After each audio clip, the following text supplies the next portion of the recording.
ഗതാഗതം നിരോധിച്ച് ജില്ലാ കളക്ടർ ഉത്തരവിറക്കിയതിനു പിന്നാലെ കുമ്പള കഞ്ചിക്കട്ട പാലം പൂർണ്ണമായും അടച്ചു. ഇതോടെ നൂറുകണക്കിന് വാഹനയാത്രക്കാരാണ് ദുരിതത്തിലായത്. അപകടാവസ്ഥയിലായ കുമ്പള കഞ്ചിക്കട്ട പാലത്തിലൂടെയുള്ള വാഹന ഗതാഗതം നിരോധിച്ചതിനു പിന്നാലെ പാലം പൂർണ്ണമായും അടച്ചു. കഴിഞ്ഞ ദിവസം മൈനർ ഇറിഗേഷൻ കാസർഗോഡ് ഡിവിഷനിലെ അസിസ്റ്റന്റ് എഞ്ചിനീയർ അടക്കമുള്ള ഉദ്യോഗസ്ഥരുടെ നേതൃത്വത്തിലായിരുന്നു പാലത്തിന്റെ ഇരുവശങ്ങളിലും കോൺക്രീറ്റ് ഭിത്തി നിർമ്മിച്ച് വാഹന ഗതാഗതം തടഞ്ഞത്. ഇതിന് ദിവസങ്ങൾക്ക് മുൻപ് പാലത്തിന്റെ 1 കിലോമീറ്റർ അകലെ ഗതാഗതം നിരോധിച്ചുകൊണ്ടുള്ള സൂചനാ ബോർഡുകൾ സ്ഥാപിച്ചിരുന്നു. അപകടാവസ്ഥയിലായ പാലം മാസങ്ങൾക്ക് മുൻപ് ജില്ലാ കളക്ടർ സന്ദർശിച്ചിരുന്നു.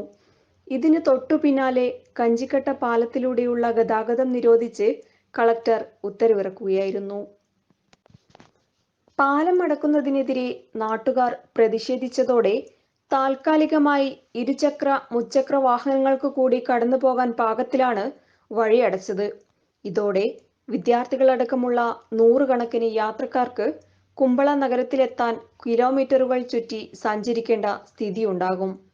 ബദൽ സംവിധാനമൊരുക്കാതെ ധൃതി പിടിച്ച് പാലം അടച്ചതിനെതിരെ വരും ദിവസങ്ങളിൽ പ്രതിഷേധം ശക്തമാക്കാനാണ് നാട്ടുകാരുടെ തീരുമാനം.